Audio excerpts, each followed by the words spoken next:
준비할 수 있게 되기를 바랍니다. 계속해서 우리가 마태복음을 우리가 말씀을 나누고 있는데 오늘 이 말씀도 우리 기독교에 있어서는 너무 중요한 말씀입니다. 지난번에 예수님께서 그 중풍병자를 고치실 때 그냥 고치신 게 아니고 내 죄 사함을 받았느니라 그랬거든요. 그러니까 예수님이 그 유대 종교 지도자들, 특별히 바리새인들, 서기관들에게 약점을 잡힌 게 바로 그 말입니다. 죄 사함은 하나님만이 하실 수 있는데 저 목수의 아들이 죄 사함을 한다. 이러니까 이제 거기서부터 예수님을 이제 죽이려고 합니다. 그러니까 예수님이 왜 그런 말씀을 하셨습니까? 내가 죄를 사하는 권능이 있는 것을 너에게 알게 하기 위해서 내가 이 말을 했다 그랬거든요. 이 말은 무엇입니까? 바로 예수님 자신이 이 땅에 육신의 몸을 입고 오신 하나님임을 예수님이 그대로 증명하신 것입니다. 그러니까 내 죄 사함을 받았느니라 하고 아무런 능력이 나타나지 않으면 예수님 사기꾼이죠. 근데 예수님이 내 죄 사함을 받았느니라 말씀하시고 일어나 걸어가라 그러니까 그 중풍병자가 그냥 그대로 일어나서 걸어가는 거예요. 그 하나님만이 하실 수 있지 않습니까? 누가 중풍병자를 이렇게 세웁니까? 죽은 자를 살립니까? 예수님만이 하실 수 있는 거예요. 그 말은 무엇입니까? 예수님이 이 땅에 육신의 몸을 입고 친히 오신 하나님이라는 사실을 증명하고 계신 것입니다. 그래서 우리가 예수님을 믿는 것은 대단한 것이에요. 여러분들이 예수님과 관계를 맺는 것은 대단한 것입니다. 우리는 그 사실을 절대로 잊어서는 안 됩니다. 오늘 다시 예수님께서 이 죄의 문제를 그러니까 다루시는데 이 바리새인들이 또 그 부분을 가지고 또 예수님을 이렇게 공격하는 말씀이 금식하고 나오는데 우리가 다 한 목소리로 같이 읽겠습니다. 예수께서 그곳을 떠나 지나가시다가 마태라 하는 사람이 세간에 앉아 있는 것을 보시고 이르시되 나를 따르라 하시니 일어나 따르니라. 예수께서 마태의 집에서 앉아 음식을 잡수실 때에 많은 세리와 죄인들이 와서 예수와 그의 제자들과 함께 앉았더니 바리새인들이 보고 그의 제자들에게 이르되 어찌하여 너희 선생은 세리와 죄인들과 함께 잡수시느냐. 예수께서 들으시고 이르시되 건강한 자에게는 의사가 쓸데없고 병든 자에게라야 쓸데있느니라. 너희는 가서 내가 긍휼을 원하고 제사를 원치 않노라 하신 뜻이 무엇인지 배우라. 나는 의인을 부르러 온 것이 아니요 죄인을 부르러 왔노라 하시니라. 그때 요한의 제자들이 예수께 나와 이르되 우리와 바리새인들은 금식하는데 어찌하여 당신의 제자들은 금식하지 아니하나이까? 예수께서 그들에게 이르시되 혼인집 손님들이 신랑과 함께 있을 동안에 슬퍼할 수 있느냐? 그러나 신랑을 빼앗길 날이 이르리니 그때에는 금식할 것이니라. 생배 조각을 낡은 옷에 붙이는 자가 없나니 이는 기운 것이 그 옷을 당기어 헤어짐이 더하게 됨이요 새 포도주를 낡은 가죽 부대에 넣지 아니하나니 그렇게 하면 부대가 터져 포도주도 쏟아지고 부대도 버리게 됨이라. 새 포도주는 새 부대에 넣어야 둘이 다 보존되느니라. 아멘. 오늘 말씀을 그대로 제가 인용해서 우리 말씀 제목도 크게 한번 읽어보겠습니다. 시작.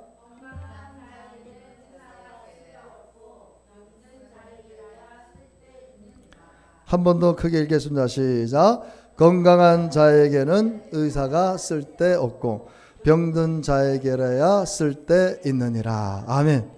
우리 예수님이 말씀을 하실 때 어려운 말씀도 있지만 그 말씀의 주제가 아주 명확합니다. 예수님은 여러분들이 복음서를 읽어보면 예수님이 행하시는 그 일들이 복잡한 게 하나도 없어요. 그러니까 예수님은 절대로 일을 복잡하게 하시지 않습니다. 간략간략하게.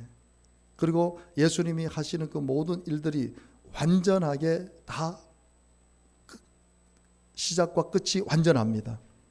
그리고 예수님은 한 말씀도 허튼 말씀을 하시지 않았습니다. 제자들에게 하신 말씀도 다 이루어졌고 본인에 대한 사역도 다 이루어졌고 하나도 숨기질 않으셨어요. 예수님은 어디 숨어서 제자들하고 얘기를 한 적이 없습니다. 다 공공연하게 모든 것을 오픈해서 그렇게 말씀하신 것을 보게 되었습니다. 오늘 이 9절에 보면은요, 예수께서 그곳을 떠나 지나가시다가 이 마태 마테라는 이 말이 아람어로 하나님의 선물이라는 뜻이고, 그리고 또 다른 복음서에 보면 레이 마테라고 또 이렇게 말씀합니다. 이 사람이 세간에 앉아, 이 사람이 이제 세리거든요. 세금을 징수하는 사람입니다. 유대인이지만 로마에 고용된 사람입니다. 우리가 일제에 신분권이 있었잖아요. 그래서 그것 때문에 참 말이 많은데, 이 사람도 바로 그런 사람이죠. 그래서 유대인들에게는 매국노라고 얘기를 들었습니다. 왜? 세금을 징수를 할 때 만약에 100원만 징수하면 되는데 500원을 징수해서 100원 징수한 거는 로마에 바치고 400원을 착취를 하는 거, 이런 식으로 못된 짓을 한 사람들이 바로 세리들입니다. 그러니까 유대인들에게서는 아주 괘씸한 놈들이고, 그래서 세리들하고는 밥을 먹지 않아요. 밥을 먹지 않는다는 것은 뭡니까? 왕따를, 요즘 말로 말하면 완전히 세리들은 왕따를 당한 사람들입니다. 관계를 맺질 않아요. 그렇지만 세리들은 돈을 많이 버니까 그 일을 하는 거예요. 유대인이지만, 같은 유대인이지만 그런 사람인데, 예수님께서 이 마테를 하는 사람에게 나를 따르라 그러는 거예요. 따르라. 그냥 보자마자 따르라는 거예요. 그러니까 어떻게 합니까? 일어나 예수님을 따르게 된 거예요. 여러분, 오늘 여러분들이 여기 오고 싶어서 온 사람 누가 있습니까? 내가 교회 갈래, 나 예수 믿을래, 그래서 온 사람이 누가 있어요? 절에는 내가 가고 싶어서 가. 절에는 오늘 또 가고 싶은 사람은 가고 가기 싫은 사람은 안 가요. 절은 마음이 끌려야 가는 거예요. 일이 있어야 가는 거예요. 근데 교회는 예수님이 우리를 부르시지 않으면 우리는 여기 올 수가 없어요. 그러니까 여러분들이 여기에 여러분 발로 왔지만 누가 부르신 겁니까? 예수님이 오늘 여러분들을 부르신 거예요. 오늘 현태희 성도님이 아유 내가 교회 가야지 이렇게 왔지만 그 마음을 움직여 주시고 그 영혼을 움직이신 분이 하나님이라는 사실입니다. 세상의 모든 종교는 내가 가고 싶으면 가고 가기 싫으면 안 가는 것이 세상의 종교예요. 그런데 교회는 하나님의 부르심이 없으면 올 수가 없습니다. 내가 부르지 않으면 내게 올 자가 없는 거예요. 마태라는 사람도 유대인들에게는 매국놈이지만 예수님이 보기에는 제자로 보이는 거예요. 그러니까 우리는 절대로 사람을 함부로 판단해서는 안 됩니다. 세상에 나쁜 짓을 하고 못된 짓을 해도 우리는 그 사람들을 향해서 절대로 판단을 하면 안 돼요. 우리는 그런 사람들을 위해서 기도해야 됩니다.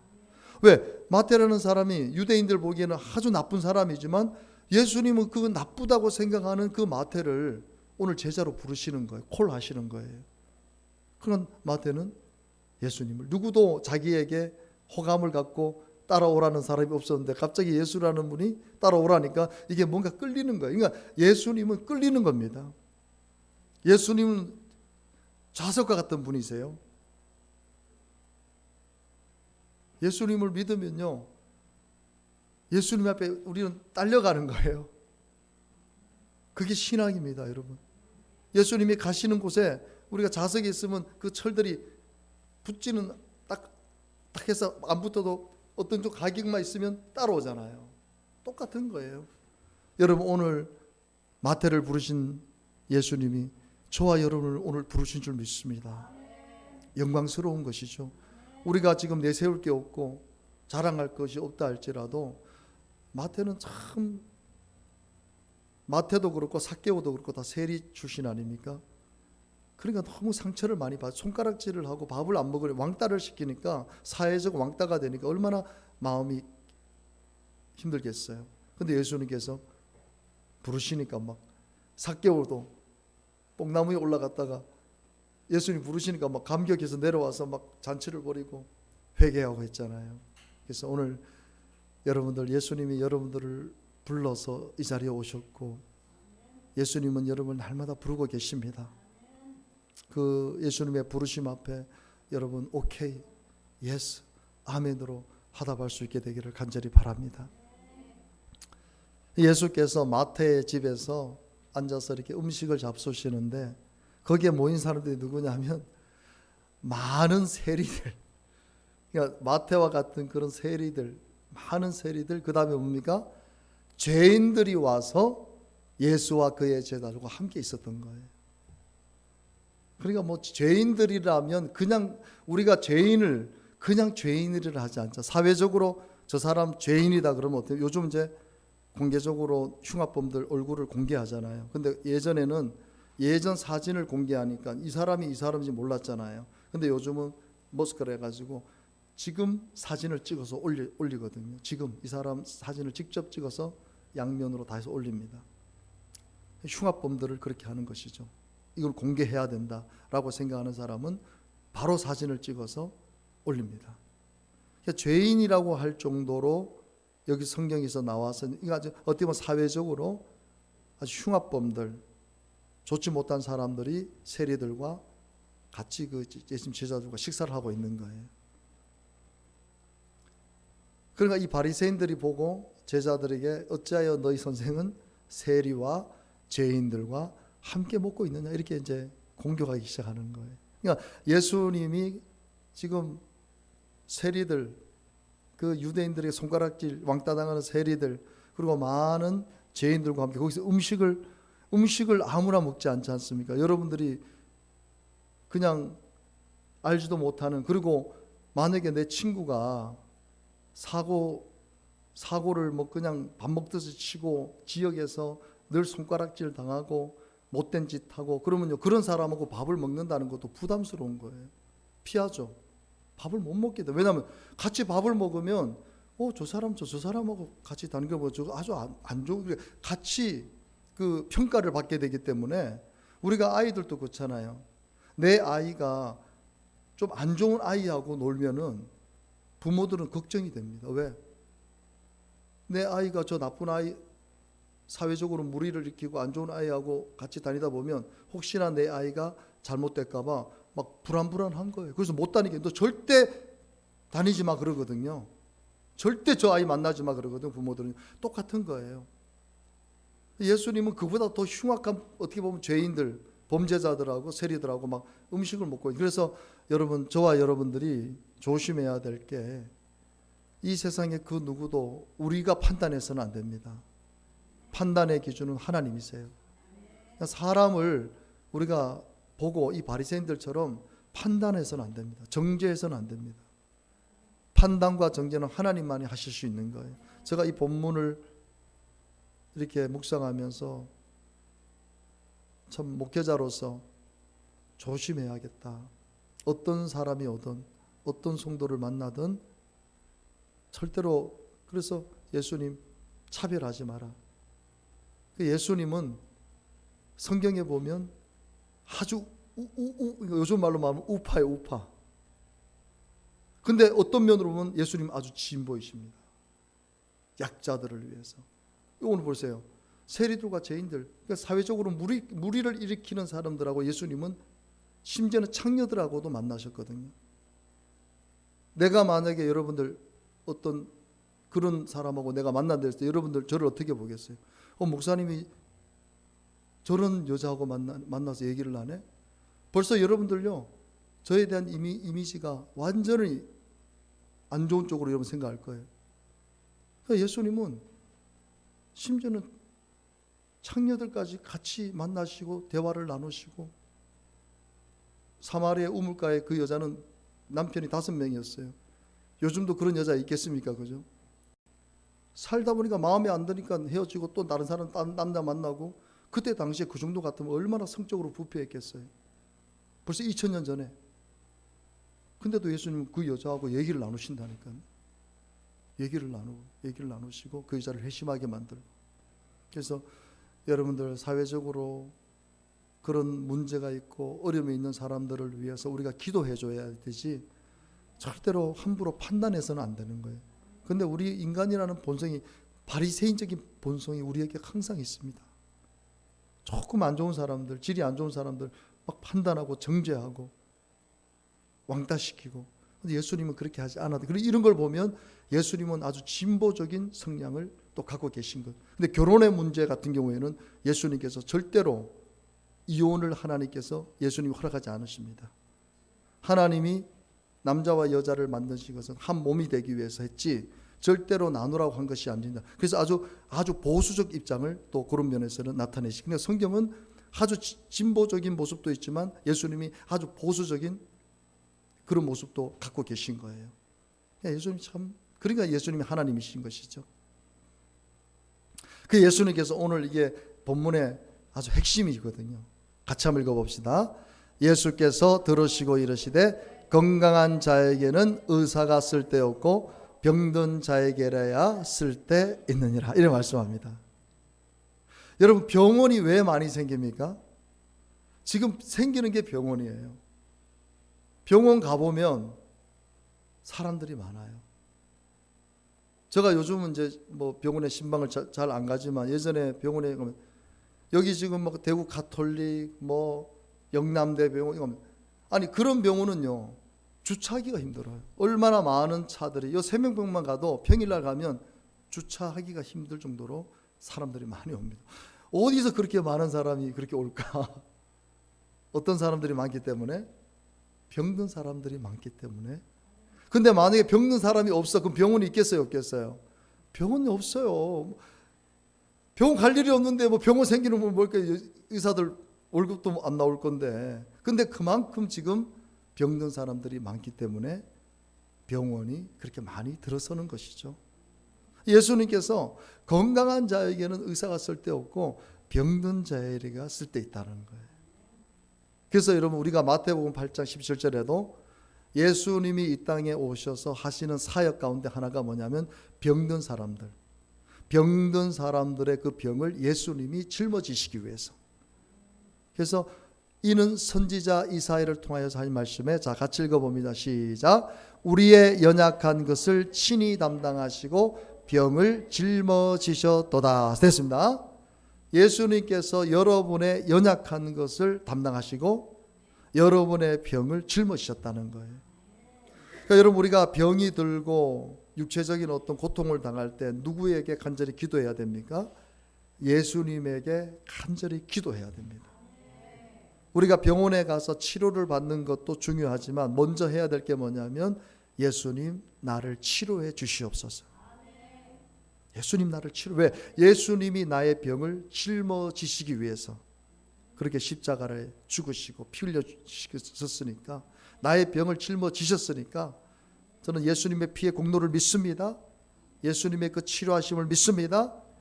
그래서 예수님 앞에 간절히 우리가 그 병을, 내 고통을, 내 아픔을 아뢰면서 우리가 치료를 받아야 되지, 그냥 병원만 달려가면 안 됩니다.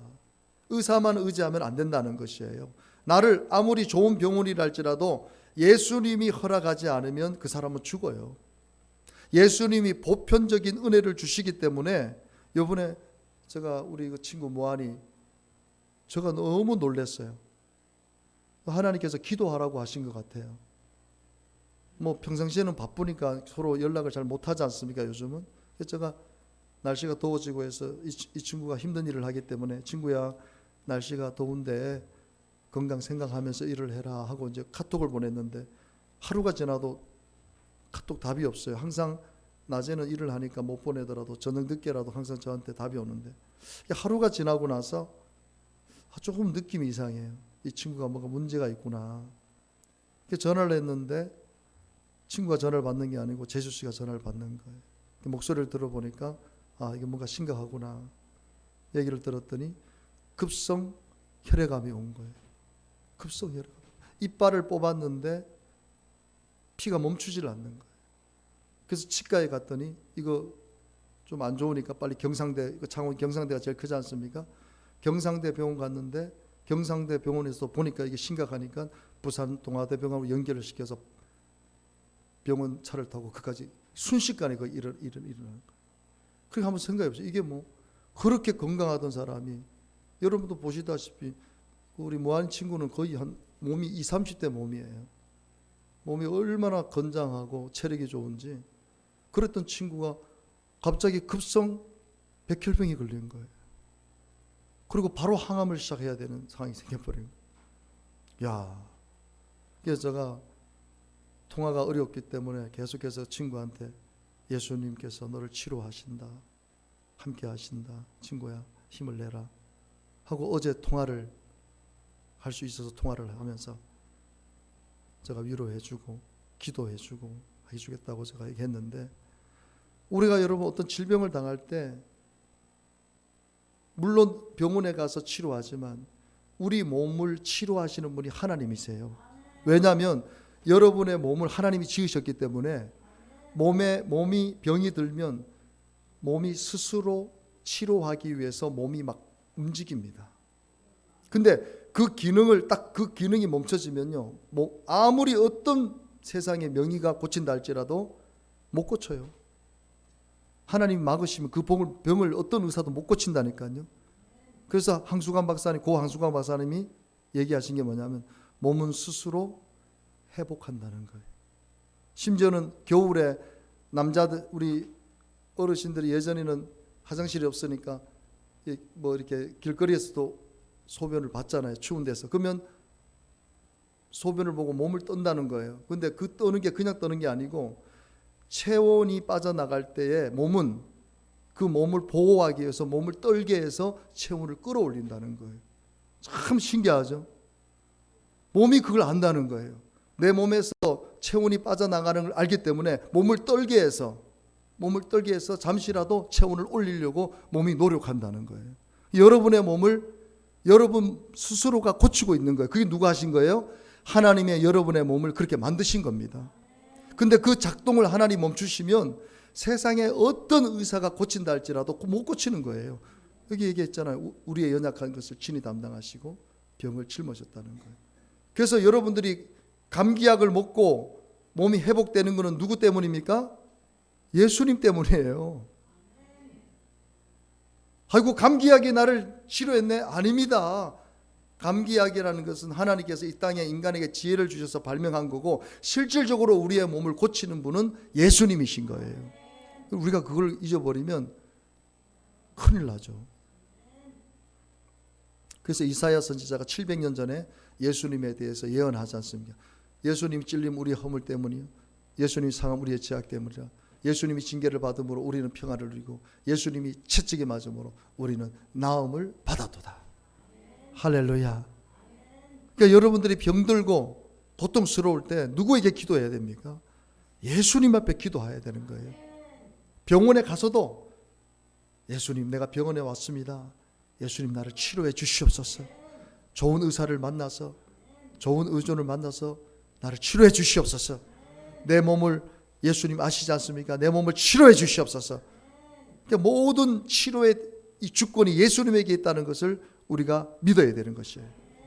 그러면서 13절에 보면은요, 예수님께서 하시는 말씀이, 너희는 가서 내가 긍휼을 원하고 제사를 원치 않노라 하신 뜻이 무엇인지 배우라. 그러면서 또 무슨 말씀하십니까? 나는 의인을 부르러 온 것이 아니요, 누구를 부르러 왔다고요? 죄인을 부르러 왔노라. 어떤 분은 그런 분이 있어요. 아유, 내가 무슨 죄를 져? 나는 반듯하게 살았어. 나는 도덕적으로 나는 죄진 것이 없어. 내가 근데 누구한테, 그 죄인이란 말을 싫어하죠. 근데 예수님께서 하시는 말씀이 뭐냐면, 나는 의인이라고 하는 사람을 부르러 온 것이 아니고 나는 이 땅에 죄 때문에 고통스러워하는 사람을 나는 부르러 왔다는 것이에요. 그 죄인이 누구입니까? 우리가 생각하면, 아까 내가 소대도 말씀을 드렸지만 흉악한 범죄를 저지른 그런 사람들을 우리가 죄인이라고 하는데, 성경에서 죄인은요, 그런 사람을 죄인이라는 것이 아니고 이 땅에 육신의 몸을 입고 모든 사람이 죄인이라는 거예요. 그래서 로마서 3장 23절에 자, 밑줄만 한번 읽어봅시다. 시작. 모든 사람이 죄를 범하였으며. 어떤 사람들이요? 이 땅에 육신의 몸을 입고 온 모든 사람이 죄를 범한 것이에요. 모든 사람이 죄를 범했대요. 그러니까 나는 죄인이 아니야 라고 아무리 내가 발버둥을 친다 할지라도 그 사람은 죄인인 것이에요. 나는 의인이야 아무리 그 사람이 의인이라 한다 할지라도 그 사람도 죄인인 거예요. 왜? 죄를 범하였기 때문에 하나님 영광에 이르지 못했다는 것은 하나님과의 관계가 끊어졌다는 거예요. 그러니까 여러분, 세상에 많은 사람들이 예수님을 믿지 않고 하나님을 믿지 않습니다. 왜 그렇습니까? 죄 때문에 관계가 깨어진 거예요. 그러니까 아무리 하나님을 믿고 싶어도, 예수님을 영접하고 싶어도 안 되는 거예요. 믿을 수가 없는 거예요. 왜? 관계가 깨졌기 때문에. 하지만 여러분들이 오늘 예수님의 부르심 앞에 예스 아멘으로 나와서 예수님을 영접하게 되면 하나님과의 관계가 회복되기 때문에 죄인이 아니라 그때부터는 의인이 되는 것입니다. 참 중요한 것이에요. 이게 기독교의 핵심입니다. 핵심. 우리가 뭐 도덕적으로 윤리적으로 이런 것을 예수님 말씀하시는 게 그거는 이미 우리는 지켜나가야 될 삶의 과정이지만 근본적으로 우리가 알아야 될 것이, 그래서 로마서 5장 8절에 보면 우리가 아직 죄인 되었을 때에 여러분과 저는 죄인이에요. 우리가 죄인이라니까요. 죄인 되었을 때에 그리스도 예수님께서 우리를 위하여 어떻게 했다고요? 죽으신 거. 어디에 죽으신? 십자가에 죽으신 것입니다. 그래서 하나님께서 우리에 대한, 그러니까 우리가 죄인인데 죄인을 의인이라고 하나님께서 인정해 주시는 이유가 뭐냐? 바로 예수님께서 그 죄인들을 위해서 십자가에 죽으셨기 때문에 하나님께서는 예수님의 그 십자가의 죽음, 그 피를 보고 오늘 저와 여러분들을 하나님의 자녀로 인정해 주신다는 거예요. 그래서 하나님께서 우리에 대한 자기의 사랑을 확증하신 거예요. 예수님을 그 십자가에 죽이시기까지 하나님께서는 저와 여러분을 사랑하신다는 것입니다. 그래서 또 로마서 5장 9절에 보면요, 참 기가 막히죠. 어떻게 사도 바울이, 물론 성령의 감동으로 이 말씀을 적었겠지만 어떻게 이런 말씀을 적을 수 있을까? 한 사람이 순종하지 아니함으로 많은 사람이 뭐가 됐습니까? 죄인이 돼. 이 한 사람이 누구예요? 아담을 말하는 거예요. 아담이 하나님 앞에 순종하지 않으므로 전 인류의 모든 사람이 죄인이 됐는데, 여기 또 밑에 보면 한 사람이 순종하심으로, 한 사람 누굴 말합니까? 예수 그리스도께서 하나님의 그 십자가 사건, 그 사건에 순종하심으로 어떻게 됐다고요? 많은 사람이 의인이 된 것이에요. 할렐루야.